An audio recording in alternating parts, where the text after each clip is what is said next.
ang ating best players of this ball game. Coming from the Senate Sentinels, we have Senator Bongo and of course, Romel Evaristo. Congratulations po sa kupunan ng Sentinels. You've remained on top of the team standings. Sen BG, what a great way also to be part of the UNTV Cup Executives Face-Off dahil lagi po kayong present sa lahat po ng games po natin dito and we appreciate that also.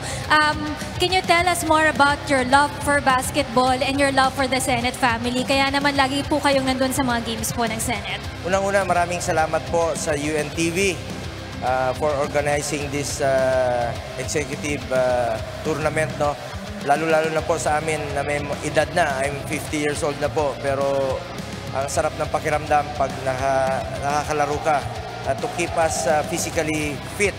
I'm so happy and congratulations po sa team, no? Team effort po ito sa aming palalo, sa coaching staff, sa lahat ng players, and of course si Omeng, Evaristo, at happy 67th anniversary po sa SSS. Yun po. Nice game po sa inyo. Salamat sa inyong serbisyo sa ating mga kababayan, mga taga-SSS. Tulad nila, tulad namin, ang sarap ng pakiramdam pag nailabas niyo po ang inyong pawis, no? To keep us physically fit. Salamat sa inyo, mga taga-SSS. Salamat po. Kayo po ba ay confident na matatapos niyo po itong ating round na ito in a clean slate? You still have your game against the Comelec and the Ombudsman before we move on to the next round po. Actually, one game at a time lang tayo.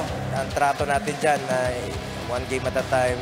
Sana hopefully kung ma-sweep and then going to semis, may momentum po, no? At magiging twice to beat. Yun po ang target muna namin sa ngayon. At ako naman, nagkataon yung mga next succeeding games, nagkataon na weekdays, ang dami po naming trabaho. I'll try to catch up, but siyempre, may mga trabaho rin po kami bilang senador, pagsiservisyo sa ating mga kababayan. But hopefully po, makakalaro pa rin po ako sa masusunod na laro. At makapasok kami. Ang target namin ngayon, semis muna, one game at a time. At team effort po ito. Congratulations once again sa team, sa lahat ng mga kasamahan ko sa team. Of course, sa leadership ng Senado, Senator Cheese, Senator Joel Villanueva, mga kakampi ko, Senator Sani Angara. Thank you very much po.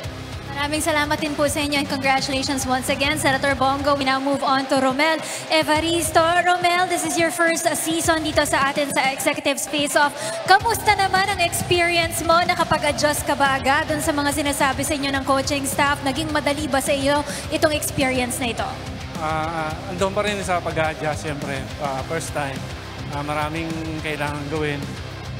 Kung ano yung kailangan sa team, tsaka yung tuturo ni coach. Yan ang sinusunod ko rin eh. Go ahead dun sa mga greetings mo sa mga nag-motivate sa'yo sa larong ito.